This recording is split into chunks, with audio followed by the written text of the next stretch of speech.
생물학적으로 생명체와 무생물체의 구분은 두 가지로 이루어진다, 그렇게 말합니다. 거기 보면 변화와 성장이다, 그렇게 기록을 해놨습니다. 이것이 없으면 생명체가 아닙니다. 생명체는 외부의 자극에 대해서 반응을 합니다. 반응함으로 변화를 일으킨다는 거죠.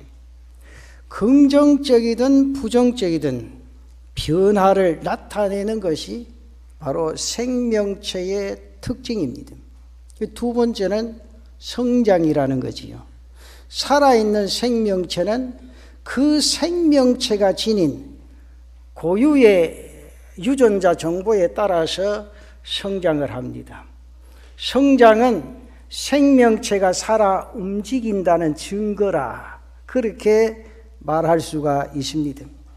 만일 변화와 성장이 멈추어진다면 그것은 생명체가 죽었음을 나타냅니다. 다시 말씀드리면 무생물체가 된 겁니다. 사랑하는 성도 여러분, 예수 그리스도를 믿음으로 구원받는다는 것은 예수의 생명을 받아들인 새로운 존재가 되는 것을 의미합니다.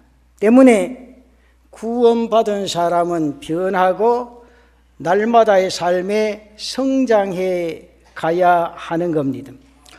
오늘 본문에서 베드로는 구원에 이르도록 자라가라, 구원에 이르도록 성장하라, 그렇게 말씀합니다. 이것은 구원을 통해서 이르러야 할 생명의 정점까지 성장해 가라, 그런 뜻이죠. 그렇다면 구원받은 사람의 성장의 목표가 무엇입니까? 예수 그리스도의 장성한 분량이 충만하라. 에베소서 4장 13절에 보면 그렇게 말합니다. 우리가 다 하나님의 아들을 믿는 것과 아는 일에 하나가 되어 온전한 사람을 이루어 그리스도의 장성한 분량이 충만한 데까지 이르리니, 이것이 구원받은 자가 이루어가야 할 성장의 표대가 되는 겁니다. 이것은 우리의 힘으로 구원에 이른다, 그 말은 아닙니다. 하나님께서 주신 구원에 합당한 믿음의 삶이 있어야 한다, 그런 뜻입니다. 사도 베드로는 이를 위해서 우리가 버려야 할 것이 있다, 이를 위해서 또 소유해야 할 것이 있다, 그렇게 교훈을 합니다. 이는 당시에 베드로의 편지를 수신하는 소아시아 교회의 성도들에게만 해당되는 것이 아니라 거룩함으로 구별되어야 하는 이 시대의 모든 성도들에게, 오늘 우리 그리스도인들에게, 바로 나 자신에게 해당되지 아니한가. 그렇다면 구원에 이르러 자라게 하기 위해서 어떻게 해야 되는가? 우리의 삶이 어떻게 진행되어져야 될 것인가?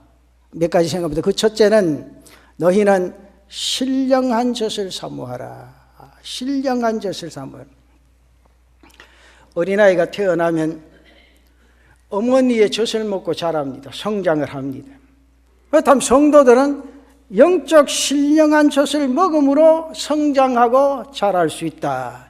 본문 2절 말씀에 그렇게 말합니다. 갓난 아기들 같이 순전하고 신령한 젖을 사모하라. 이는 그로 말미암아 너희로 구원에 이르도록 자라게 하려 함이라, 그렇게 말합니다. 여기선 젖이라는 말은 그 헬라 원어 성경에 보면 갈라라는 단어를 썼습니다. 복음으로 전해지는 말씀, 그렇게 말합니다. 그리고 사모하라, 에피포데오라는 단어를 썼습니다. 말망하라, 사랑에 빠져라, 그런 의미를 가지고 있습니다. 다시 말씀은 신령하고 순전한 젖을 사모하라, 순전하고 신령한 젖을 사모하라. 이것은 영혼을 위해서 가감되거나 섞인 것이 없는 순수한 말씀을 마치 갓난 아기들이 젖을 갈망하듯이 사모하라, 그런 뜻입니다. 거듭난 성도의 영적 성장을 위해서 반드시 말씀을 사모하라. 강력한 권면의 말씀입니다. 모름지기 그리스도인은 갓난아기가 엄마의 젖을 사모하듯이 말씀을 사모하고 갈망하라. 요즘 뭐 여자분들이 다 알지요. 어린아이가 태어나면 어머니 젖을 먹는 모습은 다 보지요. 예. 요즘은 뭐 남자들도 다 보대. 요즘은 뭐 탯줄을 그 아빠가 다 끊잖아. 이렇게 의사가 일부러 불러가지고 탯줄 끊고 사진도 찍으라 그러고, 참 변해. 옛날부터는 참 상상도 못할 일이 지금은 그래 진행돼요.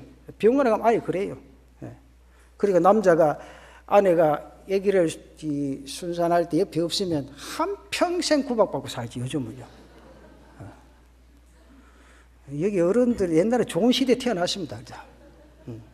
요즘은 그렇습니다. 제가 신방 가보면요, 목사만큼 말 듣는 사람 많이 듣는 사람 없죠. 말을 다 하면 교인들까지 이감가 빼야 돼. 그러니까 말을 아주 참아야 돼. 그러니까 유머스러운 말을 그냥 성도들 하지, 어떤 신방의 내용은 절대로 말을 안 하는데, 이래 해보면 그 사실 그 탯줄 끊는 거 의사가 끊으면 더 위생적이 아니에요? 내가 생각할 때. 몰라요. 우리는 구시대라고 생각할지 몰라도 탯줄 끊는 거 의사가 하는 게, 간호사나 의사가 하는 게 더 위생적이 아니에요? 그런데 내가 물어보니까 목사님 그게 아닙니다 하더라고. 그 뭐가 아닌데 가 이렇게 위생장갑 딱 준대요. 소독한 가위를 다 줍니다. 그래서 신랑 보고 끊으라 하면 닉 하더라고. 내가 할 말이 없어요. 아 그러냐고. 그랬어요.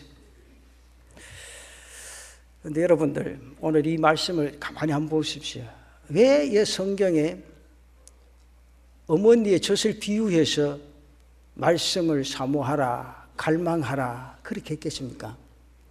그 어머니의 젖을 어린아이가 빨 때 힘을 줘서 빱니까? 그냥 빱니까? 이제 나오잖아요. 이거 남편들도 잘 알아야 돼요. 여러분들 왜냐하면 어린아이가 젖을 책에 보면요, 저는 사실 뭐 내가 뭐 젖을 준 것도 아니니까 난 잘 몰라요. 근데 이제 책을 보면, 이 목사로서는 책을 보고 이제 그 지식을 얻는데, 책을 보면 어린아이가 젖을 빨 때 온 힘이 거기 쏘인다. 그래서 힘을 줘서 오직 하나, 엄마의 젖을 먹는 그 일에만 집중한다는 거죠. 그렇다면 여러분, 우리가 말씀을 사모하는 걸 그렇게 하라. 갓난아이가 젖을 먹듯이 정말 땀을 뻘뻘 흘리면서 젖을 먹는 아기의 모습과 같이 말씀을 그렇게 사모하라. 하나님의 말씀을 갈망하라. 그렇게 말합니다. 이 말씀이 여러분의 심령에 가득히 차고 넘치시기를 축원합니다. 그럼 부흥사 무디가 예수를 처음 전할 때입니다. 예수를 믿으니까 너무너무 좋아요. 여러분들 그렇죠? 저는 뭐 이렇게 몇 대째 예수 믿는 집안이라서 그런 감격은 모르는데, 제가 이제 느낀 감격은, 내가 예수를 믿는 하나님의 사람이다, 말씀이 내 가슴 속에 젖어들어 야 구원받은 백성이다, 그게 딱 느껴질 때 그게 학생 시절인데요, 느껴질 때 참 감사하다. 내가 이렇게 태어나서 부모의 신앙을 내가 자연스럽게 받으면서 예수 안에서 구원받은 백성이다, 이 사실이 느껴질 때 얼마나 감격인지 몰라요. 근데 이제 부흥사 무디는 그게 아니잖아요. 이제 장성하면서 예수를 딱 믿게 될 때 정말 감격하다는 거죠. 너무너무 기뻤습니다. 그래서 그 은혜를 계속해서 지속하기 위해서 기도를 많이 해야 되겠다. 그래서 기도를 열심히 합니다. 어떨 때는 산에 올라가서 일주일 동안 집중적으로 기도하면서 하나님께로 더 가까이 가고 많은 은혜를 받게 됩니다. 그런데 생활로 되돌아 보니 이틀도 못 가서 본래 모습이 되더라 이게. 그래서 내가 이 내용을 읽으면서 그렇다, 나도 그렇다. 하루라도 기도 빠지면 내 삶이 어디로 흘러갈지 모른다. 그러면서 이 책의 내용을 다시 한번 생각해 봅니다. 그러면서 다시 부흥에 참석해서 은혜를 받습니다. 그러나 시간이 지나면 다시 예전의 삶으로 돌아갑니다. 결국 무디가 좌절에 빠집니다. 이 좌절에 있던 무디가 하나님의 말씀인 성경을 읽다가 한 구절 자신의 머릿속에 쫙 입력이 되는데 그 말씀이 뭔가 하니까 로마서 1장 17절 말씀입니다. 그러므로 믿음은 들음에서 나며 들음은 그리스도의 말씀으로 말미암았느니라. 우리가 이 말씀에서 진리를 깨닫는 그때부터 하나님의 말씀을 읽기에 집중을 합니다. 말씀을 묵상하면서 자신의 믿음이 자라기 시작합니다. 이후에 부흥사가 되어서 많은 영혼들에게 복음을 증거하게 됩니다. 그렇습니다. 말씀을 사모해야 됩니다. 말씀을 듣기를 사모하고 갈망할 때 믿음이 생겨나고 능력 있는 삶을 살아가는 은혜가 있게 될 줄로 믿습니다. 말씀이 영혼을 자라게 하는 신령한 저심을 믿으시기를 바랍니다. 그러므로 말씀을 소중히 여기고 날마다 말씀을 읽고 묵상함으로 영적 약식을 섭취하고 영적으로 성장해가는 재단의 성도들 되시기를 바랍니다. 그리고 제가 꼭 부탁할게요. 어느 목사님이 와서 설교를 하면 저 목사 설교 잘하나 못하나 좀 보지 마요. 요즘 이제 목사도 참 이 말씀을 어떻게 증거해야 될지 잘 모르는 시대예요. 왜냐하면 방송에 보면 말씀과 어떤 세상에 그걸 막 섞어가 막 나오니까 어느 게 어느지 혼돈되는 세상이에요. 그런데 오늘 이 성경의 말씀에는 가감없는 하나님의 말씀을 내 가슴 속에 심고 그 말씀이 내 영혼을 살리는 말씀이라는 각오를 가지고 그 말씀 속에 스며들어가는 거죠. 그때 하나님이 여러분의 손을 꽉 잡고 새로운 삶의 역사를 이루어가게 될 줄로 믿습니다. 그 다음에 두 번째는 신령한 제사를 드리라. 이 본문 5절 말씀이 그렇게 말하죠. 너희도 산돌같이 신령한 집으로 세워지고 예수 그리스도로 말미암아 하나님이 기쁘시게 받으실 신령한 제사를 드릴 거룩한 제사장이 될지니라. 그렇게 말합니다. 여기 신령하라는 말은 퓨뉴마마티코스라는 말이에요. 육체적이 아닌 영에 속하는 그런 의미입니다. 그래서 영적인 제사는 성령의 감동하심에 따라 하나님께 드리는 예배. 그래서 육체적이 되어서는 안 된다.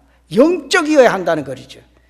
사랑하는 성도 여러분, 여러분 신령한 제사란 어떻게 생각하십니까? 형식만 화려한 예배가 아닙니다. 신령한 제사는 하나님이 기뻐하시는 제사여 하나님이 받으시기에 합당하신 예배라는 사실이죠. 다시 말씀드리면 진정과 진실함이 깃든 삶이요 예배를 가리킵니다. 성도 개개인이 제사장으로서 드리는 예배와 찬미와 선행이나 구제나 거룩한 삶은 하나님이 기쁘시게 받으시는 신령한 산제사라. 그렇게 말합니다. 여러분 구약시대에 무수히 많은 짐승을 잡아 제사 드리는 백성들을 향해서 하나님 뭐라고 하시면 성경에 보면 역겹다, 지겹다, 가증스럽다 그렇게 말씀합니다. 거기에 보면 그렇게 말씀하신 이유가 무엇입니까? 형식은 화려한데 그들의 삶은 죄악과 불의함으로 가득 차 있었다 그 말이죠. 교회 직분은 화려한데 사기를 치고 비리를 저지르고 뇌물을 받고 공의를 굳게 만드는 자는 신령한 예배를 드릴 수가 없다. 인애와 공의를 버린 자는 아무리 많은 재물을 바쳐도 가증스러운 것이다 그렇게 말합니다. 하나님은 신령한 예배를 받으시고 신령한 예배를 기뻐하시는 줄 믿습니다. 신령한 예배는 진정한 마음이요 자신의 인생의 삶이 진정한 삶으로 이어갈 때 그 삶이 바로 진정한 예배라 그 말입니다. 그렇다면 위선이 있는 한 우리는 진정한 예배를 드릴 수가 없습니다. 이 시대에 가장 큰 예배의 위기는 단지 예배를 보러 오는 사람이 많아진다는 거지. 여러분 이 말씀을 잘 들으세요. 예배를 보러 오는 사람이 많다는 거지. 여러분들도 전도할 때 그 말하죠. 예배를 보러 가자고. 이 구경하는 장소가 아니에요. 잘 생각해 봐요. 예배는 드리는 거예요. 그러니까 자세도 드려야 돼요. 똑바로 앉아서 하나님 앞에 드리는 거예요. 여러분 위신한테 제사 지린데 내려보세요. 목욕 제기하고 옷 입고 옷 갈아입고 말이에요. 우리 하나님 앞에 산 제사를 드리는 거예요. 예배 보러 오는 게 아니에요. 보는 데는 구경하는 영광하는 거는 보지. 영화 보는 거예요. 그런데 우리나라 말을 여러분 참 조심해요. 여러분 많이 말하는 사람 가운데 제일 많이 하는 게 머리카락 밑에 빠진 사람은 저 사람 머리 없다 이렇게. 머리 없는 사람 어떻게 살아가요? 하루에도 수십 번 말해. 내가 앉아있으면 보면 목사님 저 사람 머리 없다고. 근데 들을 때마다 기가 찹니다. 머리카락이 빠졌다 이렇게 해야지.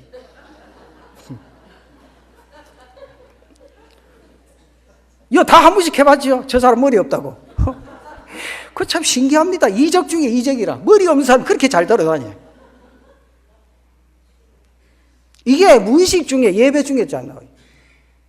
이거 말 가운데 섞여 있다는 거예요. 아주 신중해야 돼요. 예배는 보러 가는 거 아니에요. 예배는 하나님 앞에 드리는 예배인 줄로 믿으시기를 바랍니다. 예배자가 아니라 예배 구경꾼들이 늘어나고 있다는 거죠. 그래서 진정한 예배자가 되려면 보는 것이 아니라 예배를, 그래서 예배 드릴 때 자세도 중요한 거예요. 다리 꼬고 턱 꼬고 한숨 쉬고 하품하고 그게 아니에요. 정신 바짝 차려야 돼요. 사실은 그게 예배예요. 옛날에요, 제가 어릴 때, 이거 뭐 장님도 아시고 어릴 때 직분자들 예배 드릴 때 자세가 잘못하면 목사님 혼을 냈지. 예배 도중에도 말씀을 증가하다가 말씀 중단하고 막 혼을 냈지. 정신 나갔다고 말이지. 그래가 예배를 드리냐고. 요즘 여사잖아요. 근데 이걸 우리가 정신을 차리고 하나님 앞에 예배 드릴 때 예배자로서 하나님이 받으실 때 그 영혼에 하나님의 역사하는 은혜가 놀랍게 스며드는 역사가 일어난다는 거죠. 그 예배를 드린다는 것은 예배 안에 말씀을 받을 때 자신의 마음이 찢어져야 하고 자신이 그 말씀 때문에 지난날의 잘못이 회개가 되어지는 그런 삶이 되어져야 된다. 뜨거운 간구를 하나님 앞에 드릴 수 있는 그 예배가 되어져야 한다. 그 말. 그리고 선포되는 말씀을 통하여 결단할 수 있는 은혜, 그 믿음이 있어야 된다. 그리고 마음의 정성을 다하는 예배자들이 되시기를 바랍니다. 그래서 우리가 형식적으로 예배를 보는 자가 아니라 거룩한 제사를 드리는 신령한 예배자들이 되시기를 축원합니다. 그 예배 하나님 받으신다는 거죠. 우리가 받으시기 합당하신 하나님, 우리 예배를 받으시기 합당하신 하나님, 그 예배를, 그 기도를 많이 하죠. 그렇다면 기도하는 자의 마음 자세나 그리고 자신이 예배 드리는 그 모습이 정말 하나님이 기뻐하시는 그 자세로 달려갈 수 있는 은혜가 있기를 바랍니다. 그러면서 마지막 결론이 뭡니까? 세 번째는 하나님의 백성으로 살아가라. 여러분 이 말씀 잘 생각해 보세요. 내가 하나님의 백성으로 살아가는가? 세상 사람처럼 살아가는가? 오늘 본문 열점에 그 말씀을 합니다. 너희가 전에는 백성이 아니더니 이제는 하나님의 백성이요 전에는 국류를 얻지 못하였더니 이제는 국류를 얻은 자니라. 베드로는 백성을 떠난 라오스 앞에 데우라는 말을 썼습니다. 하나님의라는 소유격을 사용합니다. 하나님 나라의 정체성을 밝히고 있습니다. 쉽게 말하면 너희는 하나님의 소유자라는 거지. 근데 인식합니까? 잘 들어보세요. 내 자신이 하나님의 소유라고 생각하십니까? 그럼 하나님의 뜻대로 사십니까? 이 웃을 일이 아니요. 이게 참 심각한 거예요. 왜 예수 믿는 사람이 자꾸 비판받고 조롱받습니까? 세상 사람들 앞에. 그거 아니요. 세상 사람들 자기는 죄를 짓고 마음대로 살아도 야 니는 예수 믿는 사람 아이가? 예수 믿는 사람 같으면 하나님 앞에 바로 살아라. 그건 안 믿는 사람도 다 알아요. 예수 믿는 사람 바로 살지 못하니까 조롱하는 거예요. 오늘 이 성경 말씀에 너희는 하나님의 소유라는 거죠. 이게 참 중요합니다. 소유물은요 소유자가 누구냐에 따라서 가치가 달라집니다. 여러분 그 붓글씨 하나 써놓고 수천만 원 수억씩 받는 거 봤지요? 봤지? 내가 쓰면 그 수천만 주겠습니까? 아니 수백만 원이라 주겠습니까? 내가 글씨 하나 써놓고 교인들한테 우리 성도들 앞에 요거 수십만 원 주고 사가라 하면 뭐라 하겠습니까? 돌아 안 하겠네. 목사가 나이 들지 정신이 없나 안 가겠나? 그렇죠? 근데 여러분들 그거 보고 진짜 그거 잘 썼다고 생각이 듭니까? 한번 물어보시죠, 솔직하게. 나는 뭐 그런 데 대한 지식이 없으니까 한번 물어보는데, 여러분들이 딱 봐서, 야, 그 글씨가 수학의 가치가 있다. 그런 생각이 들 때가 있어요? 그게 왜 그래 가치가 나갑니까, 여러분? 그게 누가 썼느냐가 중요해요. 안 그래요? 그럼 누가 썼느냐가 중요하다, 그 말이에요. 그럼 내가, 나의 소유자가 누구냐, 이게 굉장히 중요하죠? 내 소유주가 누굽니까? 하나님 맞습니까? 그럼 내가 가치 있습니까? 없습니까? 그게 내한테 함부로 달라들지 말라니까. 이거 잘 알아요. 그 성경에 보면 너희는 하나님의 소유이기 때문에 누가 대적할 사람도 없다. 왜? 내가 전부 물리쳐 줄 테니까 담대하게 땅 위의 삶을 살아가라는 거야. 왜? 소유자가 하나님이기 때문에. 그 인식을 하면 겁 없어요. 세상 사람들 뭐가 겁이 있어요. 그렇잖아요. 나를 비방하고 조롱해도 내가 대항할 거 없어. 가만두면 저절로 돼. 해결된다니까. 그래서 오늘 이 성경의 말씀에 내 소유자는 천지를 창조하신 하나님이신 줄로 믿으시기를 바랍니다. 하나님께서 가장 귀하게 여기는 존재라 그 말이요. 그러니까 자꾸 목사 욕하지 마요. 내 그렇게 귀한 존재라니까. 내가 해왔지만 여러분 스스로가 그런 귀한 존재라. 그러니까 자기 스스로가 귀한 존재라는 사실을 생각하고 말할 때도 조심하고 행동도 조심하고 앉을 자리 안 앉을 자리 구분해서 하나님의 사람으로 이 땅 위의 인생의 삶을 경건하게 살아가는 제단의 성도들 되시기를 바랍니다. 전에는 하나님과 상관이 없는 사람이었지만 이제는 복음을 받아들이고 거듭난 하나님의 백성의 신분을 받았기 때문에 마땅히 하나님 백성답게 땅 위의 인생의 삶을 살아라. 그게 오늘 말씀이에요. 하나님께서 소유된 백성으로 삼으신 목적이 뭡니까? 하나님의 영광을 드러내기 위해서, 예수를 증거하는 삶을 세상에서 살아가도록 하시기 위해서 우리를 그렇게 삼으셨다. 그러므로 우리 모든 인생의 삶을 하나님께 맡기고 예수 그리스도만 자랑하고 높이며 살아가는 하나님의 백성들이 되시기를 바랍니다. 에반 로만츠라는 사람이 20세기 초에 영국 웨일즈에서 일어난 부흥운동의 주역이 되었습니다. 그가 20대 청년 시절에 교회 부장의 귀한 직분을 받고 교회에 열심히 충성을 다했습니다. 그러던 어느 날 큰 집회에 참석합니다. 그 집회의 제목이 나를 굴복하게 하소서. 정말 저도 이거 이제 내용을 읽으면서 은혜를 받았어요. 나를 굴복하게 하소서. 그 집회에 참석을 해서 감동을 받습니다.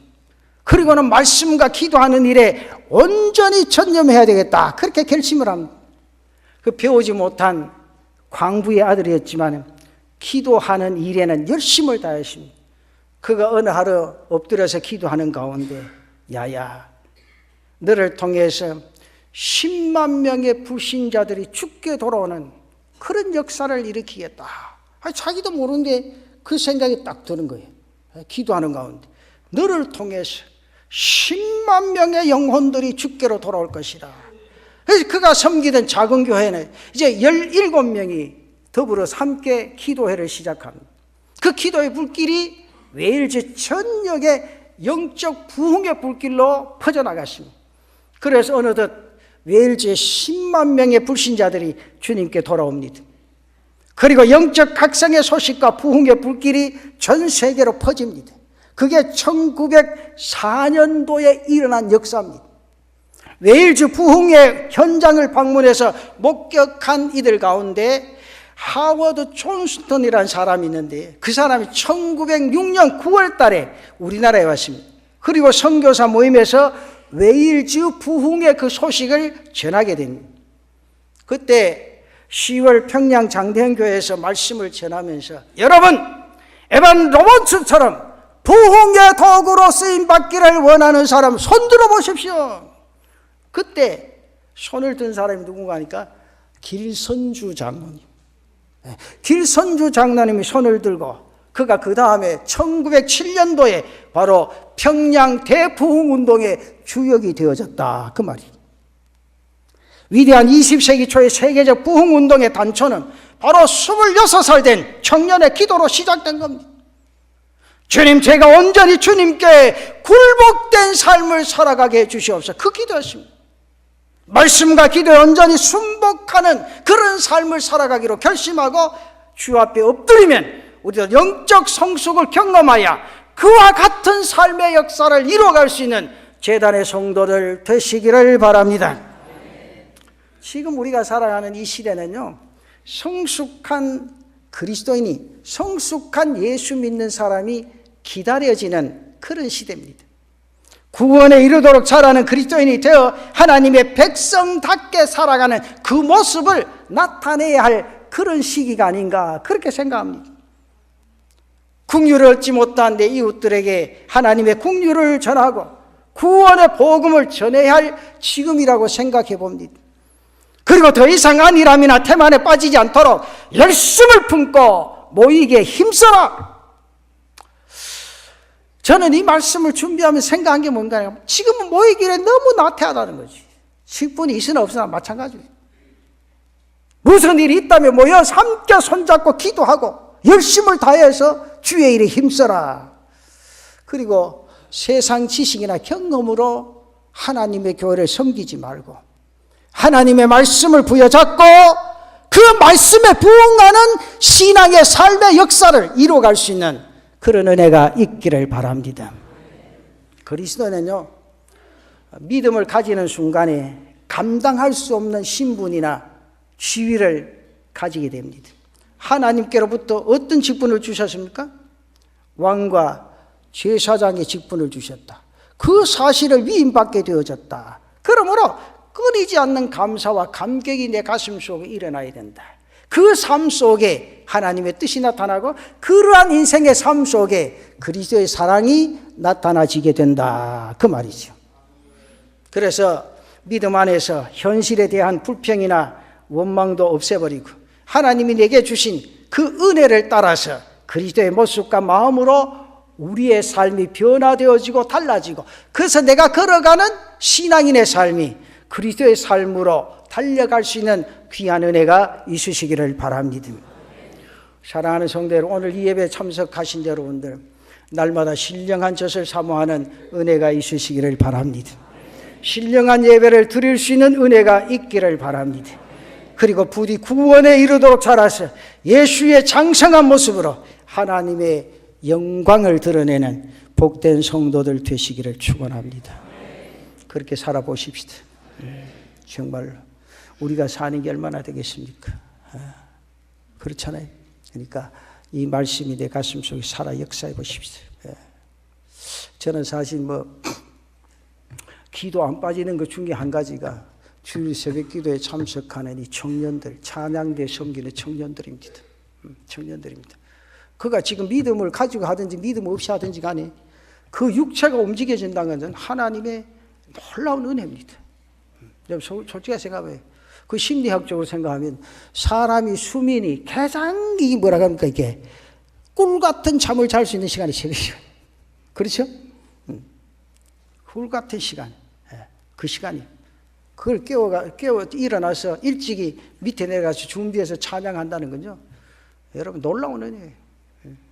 그 어떤 분 내복하대, 목사님 이제 그만하라 하더라고요. 요새는 교인들이 시키는 게 너무 많아가 목사가 참 피곤합니다. 그러니까 본인이 하라고 하지 마라고 이런 거 다 하라고. 나는요, 주님 오실 때까지 목회하는 동안 합니다. 요 안 앉으면 교역자들 앉아라 할게요, 새벽에. 왜? 앉는 자도 복이요. 하나님이 그걸 기뻐하신다니까요. 성경에 한번 보십시오. 새벽 시간에 하나님이 얼마나 역사하시는 거. 새벽 제단을 쌓는 자에게 얼마나 하나님이 복을 주시는 거. 중요하잖아요. 그렇잖아요. 요즘 교회도, 여러분 잘 들어보세요. 교회도요, 새벽 기도 안 하는 교회 괜찮아요. 내가 지난번에 안식일 때 가보였게요.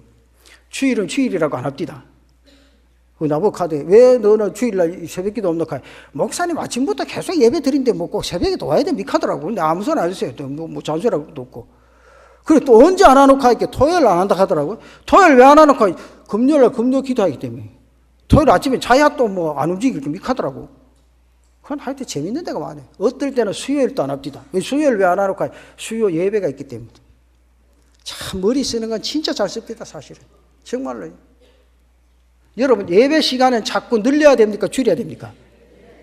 그런데 그 말 했어요.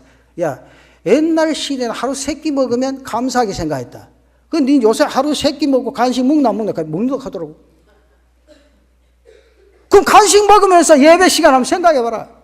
예배 시간을. 그렇잖아요? 그래서 오늘 이 성경에 정말 신령한 젖을 사모하고 신령한 예배를 드리는 자는 그 말씀이 그려지고 예배에 빠져들고, 그래서 하나님의 은혜 속에 젖어드는 그 삶이 우리의 가슴 속에 스며들 때 우리는 감격한 인생의 삶을 믿음으로 달려갈 수 있게 될 줄로 믿으시기를 바랍니다.